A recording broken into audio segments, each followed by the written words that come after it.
I guess I'll just start with their first quarter 16-point lead to start the second. You guys are on the court. Giannis is on the bench. What that 21-5 run there? What was happening? What turn? What kind of? I know Drew was really involved. But what did you both kind of see in that early part of the second quarter there? Just playing a little bit faster. Definitely helped with a couple more stops. Limit some of their threes. But yeah, I think definitely playing fast and moving it side to side a little bit more helped us out. Pat, can you guys speak to Monty called timeout there when you guys went on 11-3 run? That's not usual, I would have guessed, for Bud to not put Giannis back in the game for 6 minutes, so to speak. So what was that kind of like, I guess, that feel, that vibe, where Bud's just kind of like, this group is rolling, so let's just kind of go with it? Yeah, I think Coach has a feel for it every game. We have lineups that, are in rhythm and making runs, and he kind of lets us ride. Oftentimes Giannis is in the game for those runs, but it just shows that, we got a true team, and we have Giannis's back just like he has our back. And, we were moving the ball, we were playing defense, we were doing things that Bucks basketball does, so it doesn't really matter who's on the floor for it. Question from Eric up front.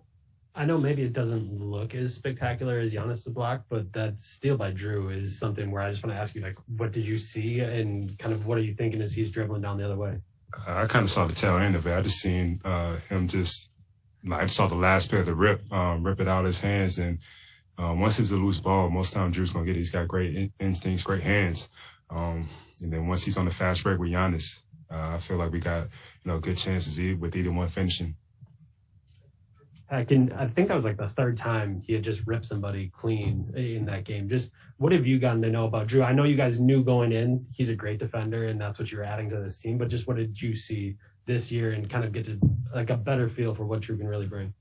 Yeah, I saw it in Portland when he was in New Orleans and we got swept in the first round. Just the way that he defends on a nightly basis, the way that he's able to do it in different ways. He's physical, he's quick, he's strong, he's got a lot of things to him, he's got quick hands. So, it was first team all defensive play. It was a defensive play of the year. It was, it just kind of shows we're built on defense. The last two games, we've had a big defensive stop to kind of push us over the hump, and they've been made by the two guys who are first team all defense. Ben up front. How much are you guys aware of the, Bucks in 6 mantra that Bucks fans have kind of adopted this year, and what's it mean that you guys are going home with the chance to win in 6 games?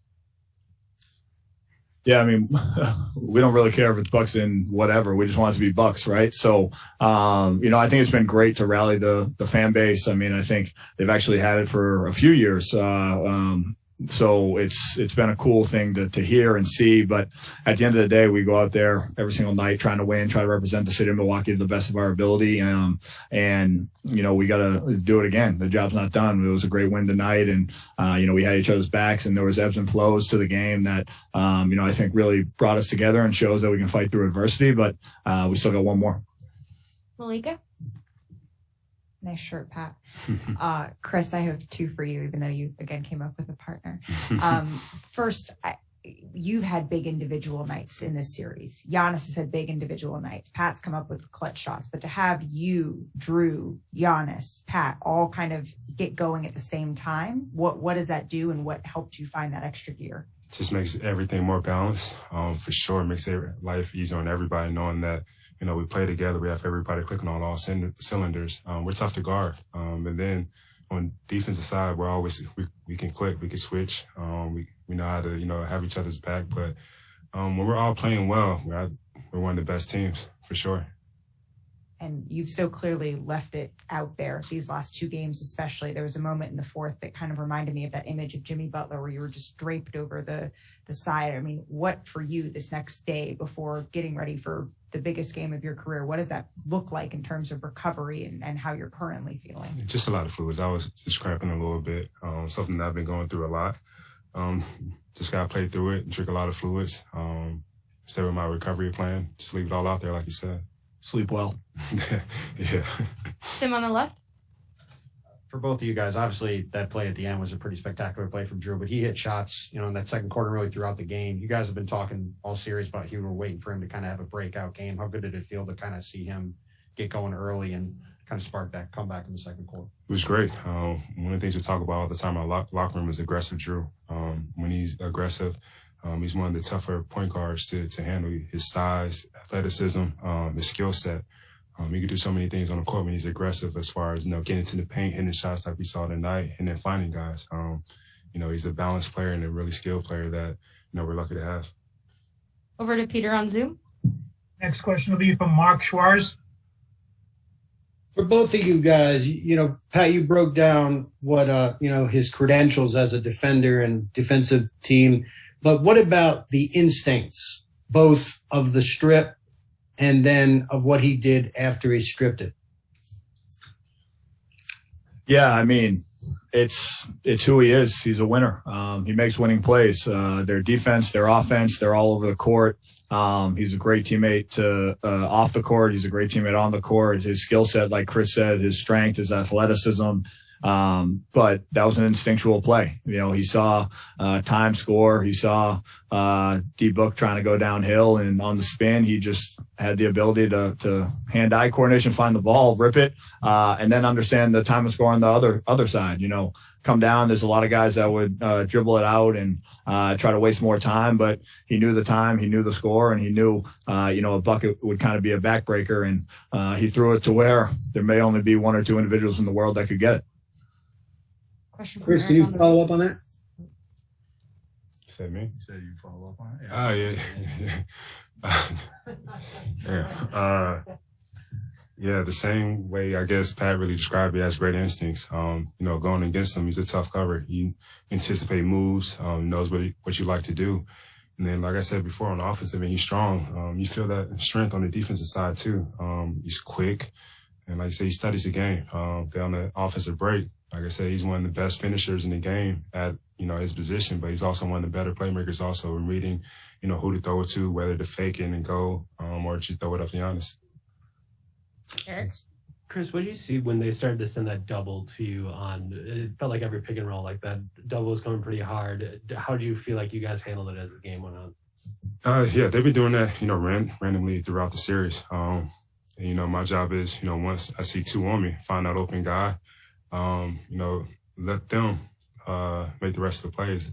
That's all my job is once I see two, is just, to give it up to the open guy and let them attack. We talked a lot about Drew, but also it felt like Giannis kind of had that composure where either he was going to beat him off the bounce, he's going to get to his turnaround. Like, just what did you see from him? It felt like kind of like a complete offensive performance from him. No, yeah, he did a great job. The same randomness with the traps on the pick and rolls. They double teamed him randomly on the block throughout the game, and a couple times during the season. He's been doing a great job of knowing when, he can sometimes beat it, knowing when they are coming in, find that outlet out, and letting us attack on the backside, and then also knowing when they're not coming. He's done a great job for sure. Jim to the right. Khris, this won't show up in the box score, but I'm just curious. So after Khris got within one with that layup to make it 120-119, and you had to call timeout. And then Drew gets the ball up with 5 seconds on the shot clock. I guess you guys really haven't been in that kind of spot since Brooklyn, where there was that kind of confusion there. So you guys talk about getting better and stuff like that. How important was that of just court awareness, clock awareness, knowing where, you know what I mean? And I know it ended up with a missed shot coming out of it to start that steal, but I would imagine those few seconds were. For sure. That's one of the main things we talked about coming out of the timeout is, when we run out play, knowing that we have 5 seconds on the shot clock. The first, second, and third option wasn't there. Drew did a great job recognizing that he just got to put it up, get a shot attempt up, at least give us a chance for him to make it, an offensive rebound. If not, at least we got a shot up and just get back on defense, basically. Even for you, timeout, right? I'm sure you're looking for your shot to not either try to force it out or put. Yeah, I've had a couple bad turnovers, throughout my career for sure. Throughout this season, I can't remember this postseason, but knowing that I don't have a clean shot, I don't trust my passes in the deep corner. Don't want to give a breakaway layup to somebody. Just stay calm, stay composed, knowing that we have a timeout or two left. Final question on Zoom. Next question will be from Davide. Hey guys, this is for either one of you. How much the experience you guys had in the past 2 years and in these playoffs help you prepare for this moment? Yeah, I think fighting through adversity. The last few years, obviously, which I've said a few times, we were the best team in the league during the regular season. And when adversity hit in the playoffs, we weren't able to really get through it. I think this year we learned from some adversity that hit in the regular season and throughout these playoffs when adversity has hit, whether it be over the course of the series, whether it be over a course of an individual game, a quarter, whatever it might be.